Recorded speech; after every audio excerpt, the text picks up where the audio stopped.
ही मुश्किल रहेगा मेरे लिए क्योंकि एक तो मैं इंडिया से नहीं हूँ और यस। काम करना ये इंडस्ट्री में भी बहुत ही मुश्किल है वैसे। मुझे नहीं लगता है कि इतना आसानी से हो जाता है। मेरा भी अभी तक खत्म नहीं हुआ है, मेरा भी स्ट्रगल चल रहा है वैसे।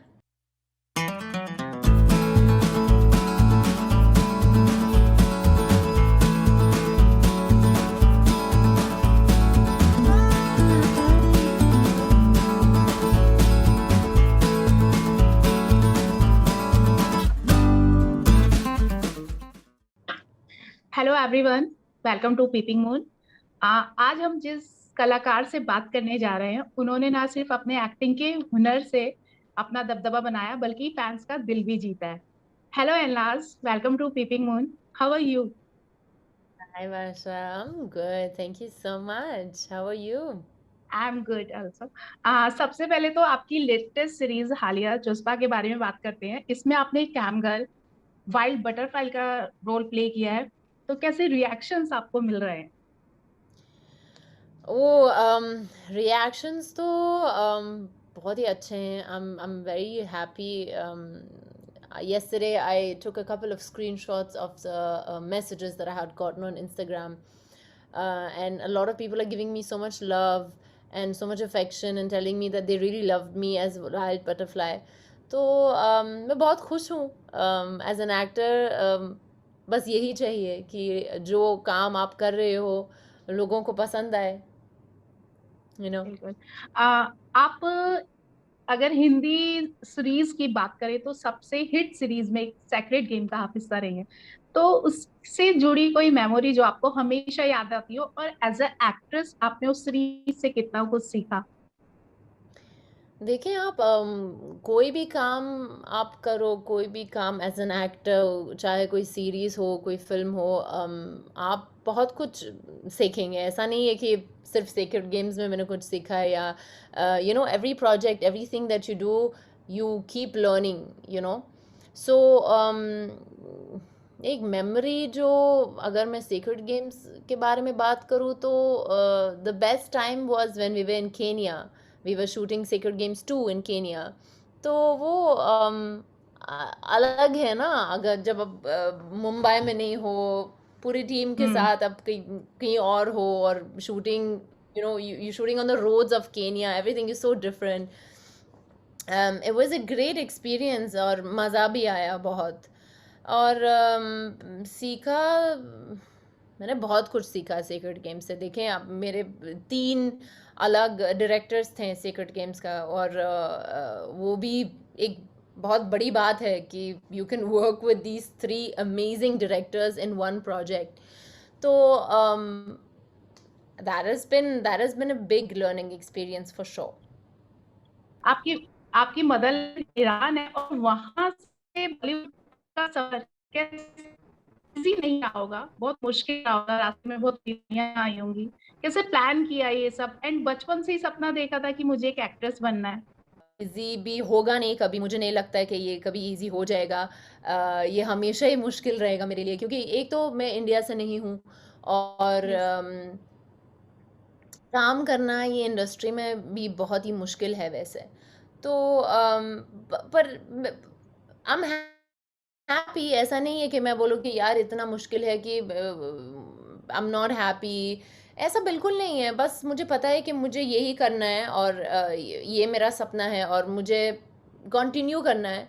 तो you keep continuing knowing it's not easy, but you will go through it and you want to because that's your dream. So I guess कोई भी जॉब में अगर आप करो, ऐसा नहीं है कि जॉब्स हैं जो इजी हैं। तो it all depends on what you want. Yes. इलाज, लेकिन Hindi language and Indian dance and बोले तो इंडियन स्टाइल, ये सब सीखने में बहुत मेहनत होती है। तो इसके लिए आपने क्या क्या मतलब किया? हिंदी लैंग्वेज सब पे कमांड आना। देखिए मुझे हिंदी तो बिल्कुल नहीं आती थी जब मैं आई थी इंडिया। तो हम्म। मुझे पता था कि मुझे ये सीखना पड़ेगा अभी, जैसे भी मतलब कैसे भी आप करो, टीचर के साथ या खुद बैठ के सीख लो। मुझे पता था कि मुझे ये करना ही है। और डांस भी बहुत ही इम्पोर्टेंट है बॉलीवुड के लिए। अगर आप यस, देखो तो कोई कोई एक भी फिल्म नहीं है जो जिसमें डांस ना हो। तो यस। अभी सीरीज वगैरह बन रहे हैं जिसमें कोई डांस वगैरह नहीं है। फिर भी मेरे लिए इम्पोर्टेंट था कि जो इतना सारा कंपटीशन है बॉलीवुड में, तो I will also have to hold somewhere close to the competition, right. मुझे पता था एक तो मैं इंडिया से नहीं हूँ, तो अगर मुझे ये चीज़ें भी नहीं आती तो मतलब where will I stand right. तो यस। बिगिनिंग से मुझे पता था कि ये डांस, ये लैंग्वेज, ये बिलोंग करना बहुत ही इम्पोर्टेंट है। So I went for it and rightly you said, बहुत मेहनत करना पड़ता है। ऐसा नहीं है कि 2 दिन में सीख जाएंगे ऐसा एक्चुअली। अगर you know when you grow up in India और when you grow up in a Bollywood family, पहले से they teach you as a child, they put you in dance classes, they make sure they speak in Hindi to you, you know. So all of these things you grow up as a child with, or I didn't have that. तो यहाँ आके मुझे ये सब सीखना पड़ा, तो बहुत ही मुश्किल था। हाँ, ना नहीं बोलूँगी for sure। बिल्कुल एलनाज। एलनाज, आपको फील होता है कि जैसे बाहर से कोई कलाकार आता है, जैसे आप बाहर से आए हैं, तो बॉलीवुड में एंट्री लेना या बॉलीवुड में अपनी इमेज बनाने में वक्त लगता है आज भी? हाँ ऑफ कोर्स, क्यों नहीं। आज या 2 साल पहले या 5 साल में या 10 साल पहले, वही I think it's the same thing. क्यों नहीं, बहुत ही मुश्किल है। मतलब मुझे नहीं लगता है कि इतना आसानी से हो जाता है। मेरा भी अभी तक ख़त्म नहीं हुआ है, मेरा भी स्ट्रगल चल रहा है वैसे। एलनाज, अगर आपको अपने पसंद के कोई प्रोजेक्ट को सिलेक्ट करने को बोला जाए, तो आप किस तरीके के किरदार को सबसे ज्यादा पसंद करेंगी निभाना? देखिए, मुझे थ्रिलर्स बहुत पसंद है। देखना, अगर कोई फ़िल्म आप बोलो अभी, बोलो कौन-सा फ़िल्म देखना है, तो मैं बोलूँगी चलो एक थ्रिलर ऑन करो, कोई भी थ्रिलर। तो I also like to play in thrillers जो संगीन है, which is coming this year, the film that I did with Nawazuddin Siddiqui. और उसके बाद मुझे एक्शन फ़िल्में भी बहुत पसंद है, and I really want to do an action film next. Touch wood, if it comes to me, um, I बिल्कुल। will I will do it very happily because I can see myself in doing action. Yeah. And and किस director के साथ आपको काम करने का dream है? तो बहुत सारे डायरेक्टर्स हैं वैसे। अगर एक बोलूँ अभी, बाकी सोचेंगे कि मुझे क्यों नहीं बोला है। पर हाँ, one big dream is Sriram Raghavan.